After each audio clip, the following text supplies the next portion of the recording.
welcome to this episode of the Retirement Readiness Podcast. Joining me today is Dave Cobb, a local realtor here in the southwest suburbs of Chicago. And our episode today is all about investing in retirement, investing in real estate in retirement, which is why I thought it was great to have an expert with us. Also, as you probably know or have noticed in previous episodes, Katie, my co-host, is very pregnant right now. And so she's due in a couple of days. So it's a great time for us Dave, you and I, to sit down and kind of chat a little bit. Sounds great. I'm excited. And the studio is fantastic. It's beautiful. Excited to be here. Thanks for having me. Yeah, thanks for mentioning it. This is our first time in the new studio. That some people may have saw us out on some of our socials as we were building it. Me and Alex, my brother-in-law, did it. And so we're happy. Came out pretty well. Fantastic. These chairs are so comfortable. I'm ready to have a nice conversation and maybe not even want to leave. It's so comfy. Yeah. Well, as long as we don't bring in coffee or beer or something like that, right? For sure. Yeah. For sure. So tell us as we get started a little bit about your family. Yeah. So I am married. My wife is Kristen. We live in Frankfurt. We've lived in Frankfurt probably for the past, I guess now it's probably like 10 plus years. I'm originally from the Lincoln Way area. I've got three children. Jack, my oldest, is 24. He lives up in Milwaukee. And Maddie is 16, newly licensed and driving. Yeah, I think you said before, we need to look out because Grace, my 16-year-old, also got her licensed, and so I'm wondering. We live in a cul-de-sac. Dave happens to live across the street from me. Yep. And it'll be interesting if we get bumper cars going in the cul-de-sac as they're heading to school and all that kind of stuff, right? For sure. Stay off the roads. Yeah, but no, she's doing well. I've done all the driving with her, so I know she's prepared. Although the more they drive, the better. But anyway, and then Charlie, my sweet Charlie. He's my youngest. He just started 6th grade just yesterday, and he's in Boy Scouts, and he's doing great.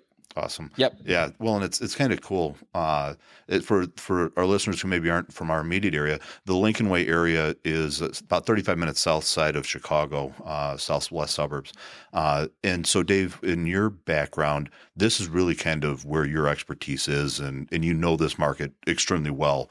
But I would think that the things that we're going to talk about really are kind of this market, right? And they're things that we can take all over the place. 100%. Yeah. And for us, you talk about Jack being up in Milwaukee. We were lucky enough this past Labor Day weekend, we were up there as a lot of our folks know.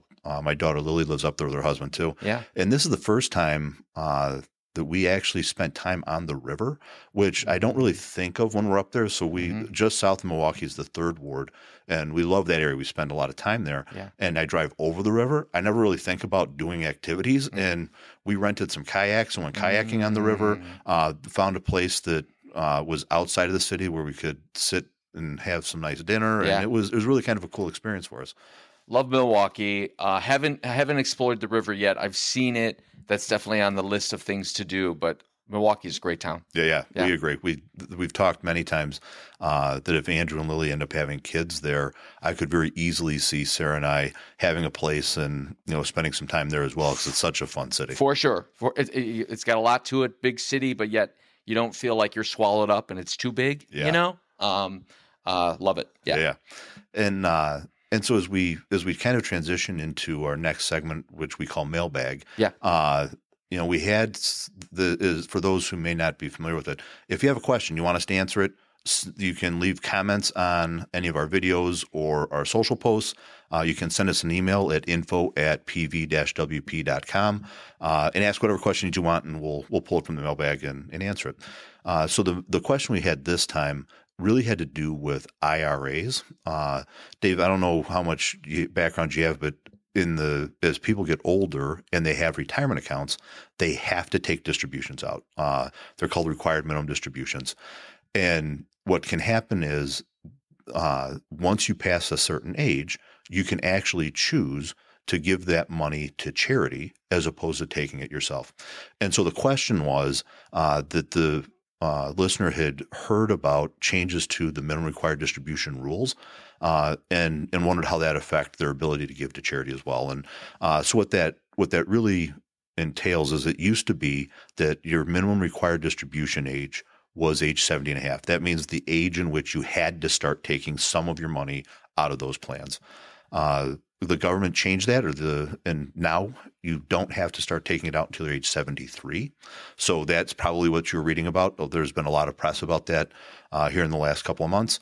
However, you can still do those charitable distributions direct to charity starting at age 70 and a half. So whoever wrote that in, thank you for asking. Know that minimum distribution age has changed to age 73, and you can still do your qualified charitable distributions starting at age 70 and a half. And those, again, mean you give the money directly to your charity, bypassing the need to pay any income tax on it at all. So great question. I learned something new today. Well, good. Hopefully I'll learn something new as we start talking a little bit about real estate. We shall see. and what that looks like in retirement. I'll do my best. Yeah. And so as we talked kind of at the outset of the show, first time in the new studio, we still have some equipment that's coming. So you'll see this kind of as a work in process along the way. So that's why we're kind of holding our remotes or old our school. Mics. Yeah, that's right. We've talked many times. Katie has always said that she wanted to have a mic that was like, I don't know, all kinds of, I'm going to call it bedazzled, kind of all kinds of stuff on it. Yeah. And I kept saying that I would like to have a mic that I could hang from my neck like Flava Flav, like his clock. And so we're getting closer to that, maybe by holding them in hand. But yeah, or like the 80s. Remember those microphones back in the 80s with the long cylinder and then a little microphone on top? Yeah. Bob Barker. Yeah. Price is Right. Yeah. This works great. This works just great. Perfect. So thanks for being with us. Thanks for having me. Let's talk a little bit about investing in real estate. Give me kind of some of your background. Is that something that you deal with a lot? Are there lots of people that do that type of investing? A lot of people hear, "Oh, I should buy real estate." Just kind of give us your background a little bit and what you think your take is on.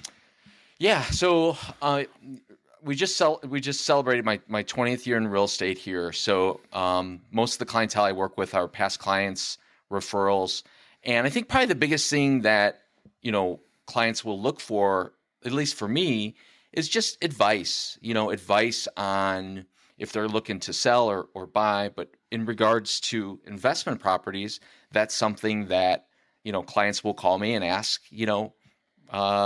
Location, price point, what's the market like? So a lot of different things that I think I can answer and give them advice on whether where's a good place to buy, when is a good place to to do that. So yeah, okay. All sorts of different avenues with that. And when people think about investing in real estate, are they thinking about kind of like that speculative, hey, this is going to be a hot place and I'm going to buy it and see the price go up? Is that the only way you make money doing it? Or, how does rental property work? Kind of give me some flavor. What do people look for? Yeah. I think, the one thing that you can't do that I've learned is you can't really time the market. You can't time it to, well, I'm going to buy, everybody wants to buy low and sell high, right? Mm-hmm. But it's really hard to time that, at least perfectly. You can make, you can buy in a decent buyer's market, but timing it is really difficult. And I tell clients this all the time that, there are good deals to be bought. Obviously location is important with real estate, but there are good deals to be had in any marketplace. The key is really, finding that property, getting it at a good price and knowing what the return is going to be for you once you purchase that property. Sure. And so when I'm thinking right now to kind of put this into context a little bit, we just came out of mortgage rates that were extremely low. We're now probably more historically close to what they have been over long periods of time. Right. But it feels really high. Right. We're seeing mortgage rates in that 6-7% range. Yeah.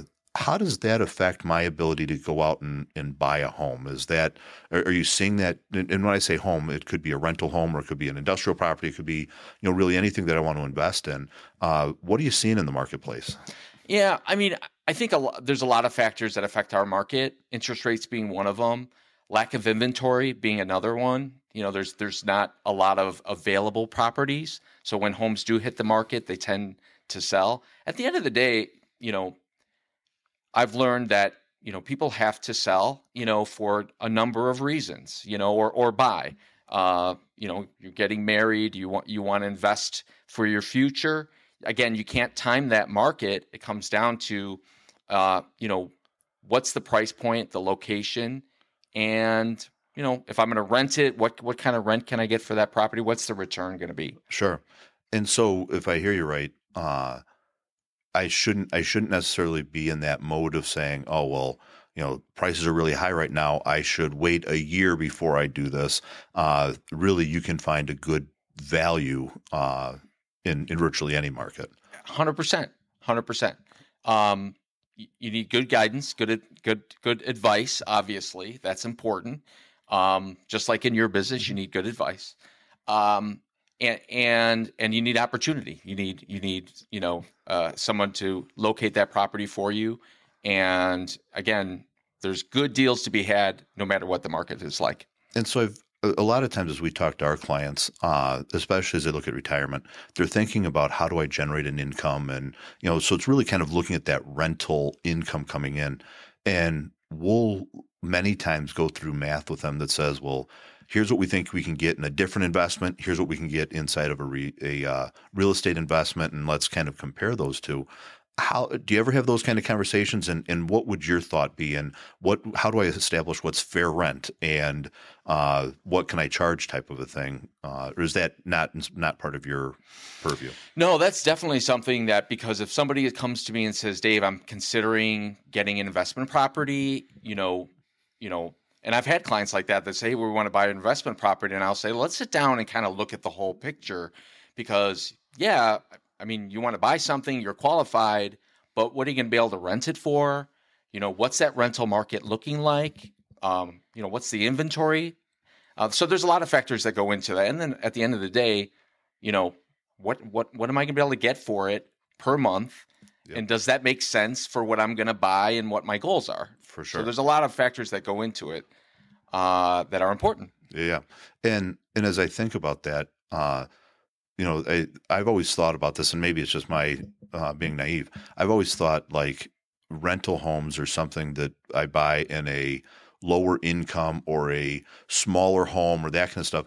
But I just read something about the kind of a luxury rental home market, or where there are people that are maybe they're being moved because of work or something, and there's actually a market for bigger homes too. Or tell me a little bit about that. Is that accurate, or did I misread that? Yeah, I would say there is opportunity in different price points for sure.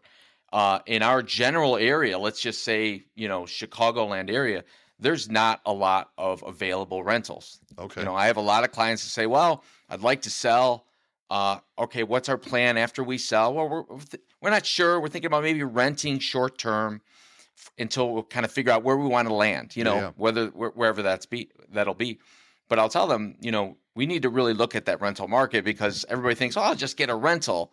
There's not a ton of them out there. Okay. So it's low inventory on rentals, and it's been like that probably for the past 3 or 4 years. Wow. In many different price points in our area. So there's definitely opportunity if somebody wants to be a landlord. And again, kind of going back to getting, buying the right property at the right price, and what's their return going to be. Yeah. Well, it's funny you say if somebody wants to be a landlord, you have to have seen lots of horror stories of people that thought they wanted to be a landlord and it just didn't work out real well. That's one of the things we talk many times with our clients about is, do you want to be getting that call at 10:30 at night because the toilet stopped up or whatever? How do people deal with that? Do you mostly see people that handle that themselves, or are there management companies that I can use that'll help facilitate that? What's your background in that, David? Yeah, that's definitely part of the conversation with a client that is considering looking into an investment property. That's another piece to the puzzle is, purchasing and what's the return. But, who's going to take care of things when they break? Are you local? Are you handy? Are you going to be handling this? That's an important big factor involved. But there are management companies that can assist with that. That will take a piece of the rent, and they will take care of any kind of maintenance that's needed over the course of time. So for those clients that aren't handy, or maybe they aren't local, or maybe they just don't want to be bothered at 2 a.m, you can hire a management company. Okay. Yeah. And when you do that, do you have any idea? Have you ever had to do that yourself? I mean, is that a pretty big price? And do all of a sudden all the profits that I was going to make from this disappear if I have to have a management company? Or what's your experience there? In our market, and the clients that I work with that are doing investments, I would say the majority of them are going to manage it themselves. Yep. But certainly that's not for everybody. But for the most part, they'll want to manage it themselves.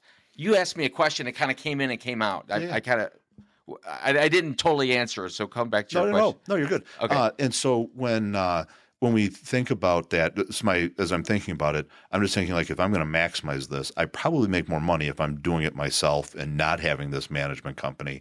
But is there still money to be made and have a management company? 100%. If a client says. And again, they all kind of goes back to the beginning, which is where's the property I'm going to buy it? What am I going to pay for it?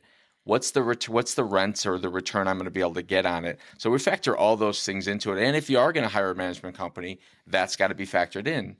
If the numbers make sense, yep, it makes sense. I was fortunate growing up. Sarah, her next door neighbor, was a really good businessman. He came from Arkansas, still had that kind of Arkansas drawl to him. And he told me one time, as Sarah and I were getting married, he said, Timmy, let me tell you something. If once you get some money saved up, go out and buy yourself a rental house. He said, if you leave too much cash in the bank, you'll get to a point in that cash, you'll never get past it. Whatever the number is, let's say it's your comfort level is $50,000. You get to 50, you're just going to start spending over and you never get past it. He's like, so once you get some money, go buy a rental house. He said, but always buy a rental house. Don't ever buy multi-unit because if you ever need to unwind, it's way easier to sell a house than it is a multi-unit building. And what's your experience kind of that which, by the way, I've never done. So I've always thought this was really cool to get into this market, just haven't pulled the trigger. So, but tell me about the multi-unit versus single family.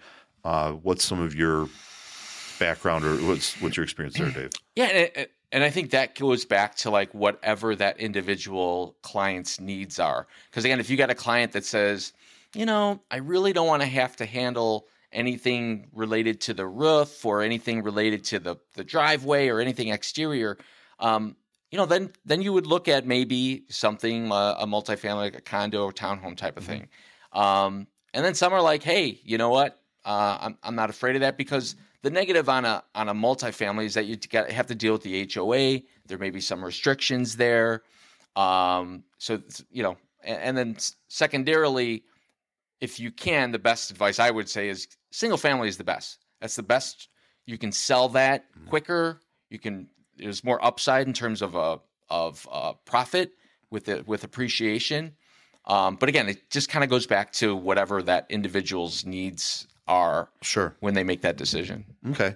And have you seen with the way that kind of take a left turn here a little bit with the way that I've seen kind of crop prices and stuff, have you seen anybody really looking to invest in farm ground? I know back probably 5 years ago or so, I mean, that was a really hot thing. You saw farm ground prices going through the roof. We live on the edge for those who are not familiar with our area.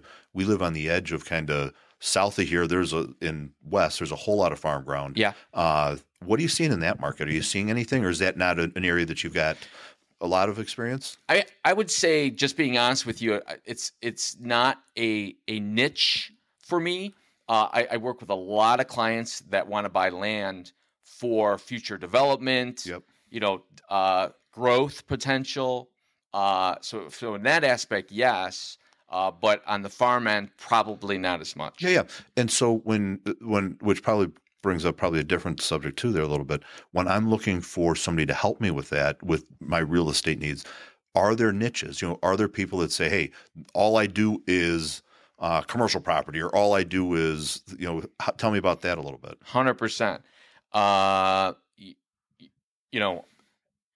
Agents will focus. There's so much to do in real estate that it's best to focus in on a couple of areas that you just know really well. Yep. Because there's no way that you can do every niche and know it really well. Yep. I don't do a ton of commercial.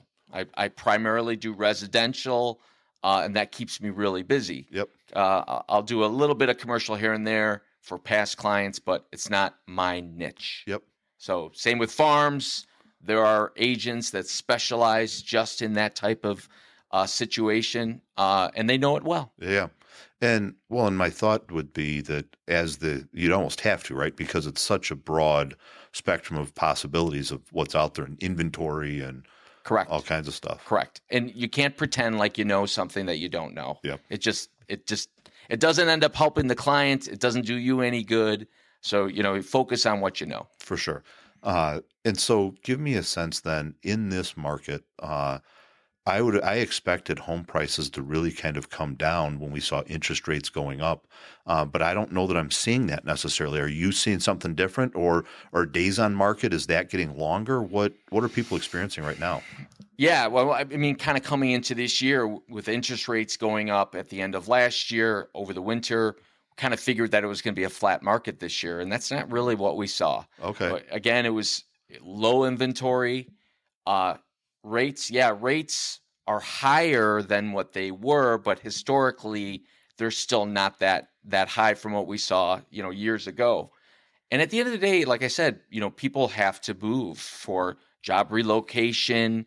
Someone's getting married. There's all sorts of reasons. And, timing the interest rate is just not, ideal. When you want to start your life, right? You just can't do that. The market we saw prices go up this year. Right now we're kind of in the fall, kind of just out of summer, heading into fall. Last year it was a little flat. So in the fall, I expect that to be the same. That's pretty typical for this time of year. It'll probably be a little flat. So good time still a good price for sellers. Yep. But opportunity for buyers too. Okay. Yeah. And give me a sense, so the people that we talk to, we think of them kind of like single digit millionaires, or we like to coin the term, they're living kind of a 2-comma life.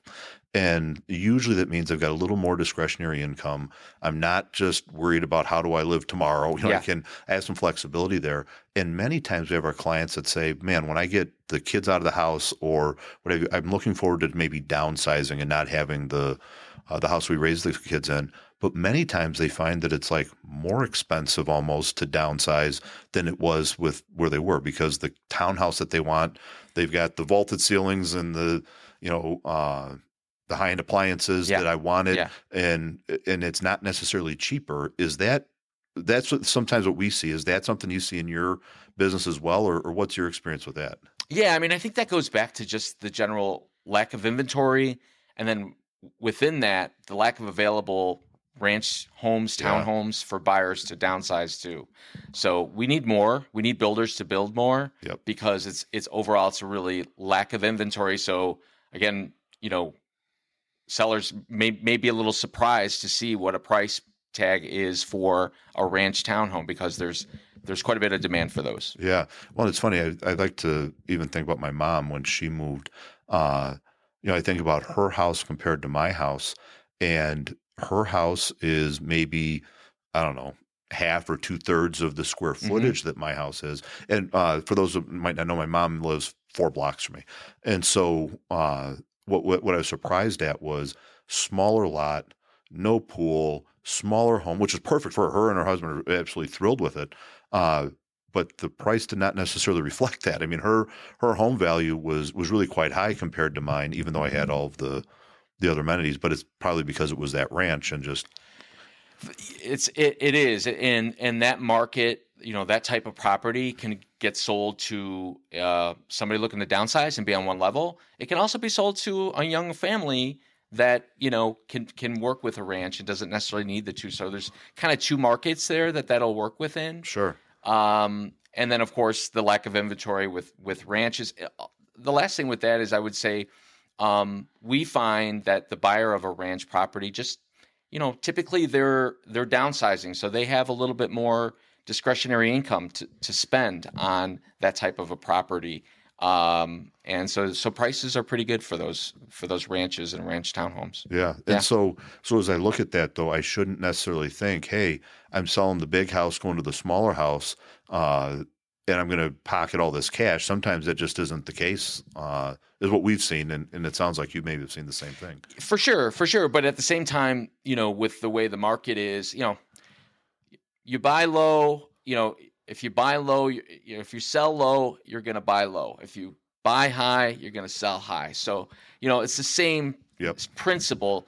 Are you going to spend a little bit more on a ranch now? You are, but you're also going to get a premium price on your home, most likely, Sure. whether it's a 2-story or a ranch, because of the lack of inventory in the marketplace. Sure. Well, yeah, we think that a lot of times it's the same thing, even with your more traditional investments or, like stocks, bonds, that kind of stuff, the things that we're working with. A lot of times people will say, well, is now the right time for me to move my money from here to there because the market's low, or opposite, market's high. Really, it's the same thing. You're selling low and you're buying low. Right. You're selling high and you're buying high. Right. Kind of a lateral move. 100%. And what's your sense around, are more people looking to own their home, or are we seeing a push towards rental? I mean, there was some conversation around people saying, hey, is it really a good investment to own a house, or should I just be renting? And especially, coming out of the crisis of 08, 09, and, homes have kind of rebound. But if I do the math, maybe I didn't make as much as I thought I would have. What are you seeing people's propensity or appetite for buy versus rent? Yeah, I think a lot of the younger generation are comfortable renting. We see that. There's some that like to buy, but so there's opportunity there, I think. And then just generally speaking, the overall lack of I touched on the lack of available rentals, that there's opportunity there too, as well. Okay. Yeah.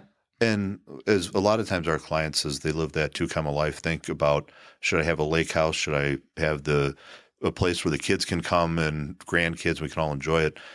What's your experience around, is it people wanting to buy that second home as they hit retirement? Is that the time that people are doing that, or are they doing that earlier in their lives to be prepared for it, as that time comes? Yeah, usually it's a little bit earlier. It's preparing ahead of time, so that, usually when my clients come to me, they'll say, yeah, we bought this place down in Florida, years ago, and now, we're looking to maybe downsize here and get something smaller. So yeah, it's definitely, for the most part, planning ahead and being prepared for when that time comes. Okay. And so obviously, anybody that lives in the Lincoln Way, southwest suburbs of Chicago, you're a great resource for them. But if I don't live there, if I live somewhere else, how do I go about finding a quality realtor, and what's the right way to do that if I want to have a transaction or I need somebody? Yeah. I mean, just like your line of work, people come to you for advice. People come to you because they trust you and they want to get good advice from you. And I think it's the same way in our business too, that you want to find somebody that has a track record of success. They've been doing it for some period of time, and they have positive online reviews. So I would start with that. Start with, doing research on agents in your area that have a track record of success, and that have positive online reviews. That's first and foremost. Okay. But also, if you have an agent, or sometimes I have clients that will say, hey, Dave, we're moving to this market, and I'm either not licensed there, or, it's out of my realm of expertise. Sure. And I'll tell them, I can find somebody for you. And I'll do the research for them to say, hey, this is a good agent for you. They've been doing it for 10, 20 years, and, they've got a really good track record of success. Oh, that's really cool. And so, so if I hear you right, the relationship you currently have could be the one that helps to lead you to the next one if you're outside, like you said, outside that area of expertise. 100%. But it's key to have that good local agent on the ground that's going to help you with whatever it's going to be in real estate. For sure. And I see all these things now about, Redfin, discounted pricing, or, like, what's that? I mean, obviously you get what you pay for. And Yeah. I know I'm kind of asking you a question, probably something you're a little biased on. Do you do kind of a search via the app, or do you have a realtor? But how does all that come together? If I go to a Redfin, am I not using a realtor? Am I using a realtor? What's the value add in using? Like, just help me to understand that whole thing. It can be kind of confusing for me. We could do another episode on this one. Well, maybe we will. We'll have to have you back when we have mics with a boom and all kinds of stuff, right? Well, it's tough. I mean, I know I work with many different agents that I have relationships with. I think without pinpointing them necessarily, but I think probably one of the biggest problems that we see in our business is just lack of experience on the other end. Sure. And that affects the transaction. That affects everybody, including my client, the seller or the buyer, and that agent that doesn't have that experience. It affects them. Sure. And they may not realize it, but it affects what they're ultimately going to take on their home, or it affects how they're going to be able to negotiate that price. That lack of experience in the marketplace it's just not helpful for all the parties, including the most important, the buyer and the seller. Sure. It just affects them negatively. I don't know if I answered the question. I tried to. Yeah. And so help me just even with some of the mechanics with how it works. So like a Redfin, how do they make their money? And, what am I getting? Like, because it's easy for me to set up a search, but you can also set up a search for me. And I've seen this kind of shift, and maybe it's linked, but I've seen this shift to like the private network, or maybe I got the wording wrong, but somehow that realtors are actually not using, it's like pre-MLS or whatever, how does all that stuff work? It just seems like a changing environment or a changing landscape. It is. And just to touch on Redfin, when you said you don't know what you're going to get, you really don't know what you're going to get, because you click a button that says, I'd like to see this home, and some agent will get assigned to show you that home and literally just kind of open the door for you. They don't know the property. They've never been in the property potentially. And so they don't know much about it. So it's kind of like you probably use the wrong words, but it seems to me like it might be like a advertising service, if you will, where I'm a realtor and I can say that I'm going to affiliate with these Redfin listings.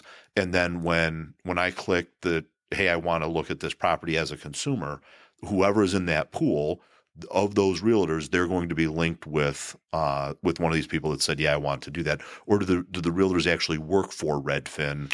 How does that? Yeah, so there are agents that work that are licensed through Redfin. Okay. And so when you go on that site and you click, I'd like to tour this home at 12:30 today, that's going to be one of the Redfin agents that could, again, I don't, the experience factor, the track record, I don't know. But they would get assigned, open the door for you, let you into that property. I gotcha. So that's different. I just think about, the way that I've always bought or sold a house is I had a realtor that I knew. They came in, they gave me some pointers on, hey, take those pictures off the wall or whatever. Right. And then help me to list the property. Where it's more not that personal relationship. It's somebody that is just kind of assigned. Yeah. Okay. And to answer your question really quick about the private listing network, that's kind of like the I think that's a great tool, and a lot of consumers don't know about it. And it's a way for it's been in our business probably for the past 3 or 4 years, but really used primarily in the last 2 years just because of the lack of inventory. So normally if I meet with a seller and you say, hey, Dave, I want to prep my home, it's going to take me about 2 weeks. We'd say, all right, I'll see you in 2 weeks. We'll photograph it then. Now, because of the lack of inventory, we can list it in that private listing network, or the PLN is what we call it. And it gets exposure for that seller for 2 weeks while they're prepping and getting it ready. Okay. We can do it as a coming soon. We can also list it and show it and sell it in that 2 week period. Okay. And the seller doesn't have to do the prep work that they were going to do. So it's a great avenue to get exposure on your house while you're getting it ready. Yeah, for sure. Because of the lack of inventory. And so through that PLN, is that something that I have to go through? Is there a certain club you have to be a part of? Does your realtor have to say, yeah, I subscribe to that? Or how does that even work? Yeah, so any licensed agent will have access to the PLN. Okay. And I would say, again, that kind of goes back to that experience factor, where some of the agents that are newer may not be aware of it, may not be comfortable using it, may not even talk to their clients about it. So that, agents that have been around the block and that know that tool will talk to their client about that. For sure. Yeah. Oh, that's really helpful. And because of the tight inventory over the last few years, I mean, I would imagine that there's been a lot of action there. I mean, it's not necessarily through the MLS that you're seeing that. And if I list on the PLN, does it eventually make it to the MLS if it doesn't sell? Or how does the logistics of all that work, Dave? The beauty of the PLN is that if I have your home in there for 2 weeks, and if it sells, great. If it doesn't sell, and say, we get showings, if no one wants to buy it, we would go live in the MLS, and it would be day one of that market time. I gotcha. So that previous 2 weeks wouldn't follow us. Yep. It would just be day one, and it would go live in the MLS as well as those outside websites that consumers can find the property in. For sure. Okay. So I've learned a lot this last little bit. So the things that I really picked up on, though, it was when you're talking about really any market you can find what you're looking for. Don't sit there and think, oh, the market's not quite right, let me hold off either to buy or sell. That really you can do well inside of any market. And if I heard you correctly too, sometimes leaning on the experience of a really good realtor can more than pay for itself versus not knowing what you don't know and maybe having somebody that doesn't have some of the experience and the chops that somebody else might. 100%. You summed it up perfectly. I mean, there's opportunity in any market, and have a good guide. And no matter what you do, you need a good guide, and they'll provide those good services for you. Awesome. Well, I appreciate you being on the show very much. And for those of you who want to get in touch with Dave, we'll have all of his contact information and show notes, and you can link to him there. You can also see him. What is it, David Cobb? Give me your website. I've got two, davidjcobb.com or the flashy cobbshotproperties.com. You can go there too. and as you do that, look for his avatar. He's got a pretty cool avatar. I told Sarah that I need to figure out how to do that so I can cover up all of this with something that is maybe a little more flattering. But I love my avatar. I don't have to go retake my picture every 5 years when I get more gray or whatever. So now it's just avatar all the me. Yeah. Well, I think the thing for me is I just refuse to go gray. So, but I guess with a bald head, that's easy to do. I'm embracing the gray. It is what it is. It is what it is. Right? That's right. So thanks for watching this episode. Hope that you got something out of it. Please like and subscribe to our Facebook, YouTube, all the socials that are normally out there. And we thank you again. Look forward to talking next time when we help you live your legacy with confidence. Be well.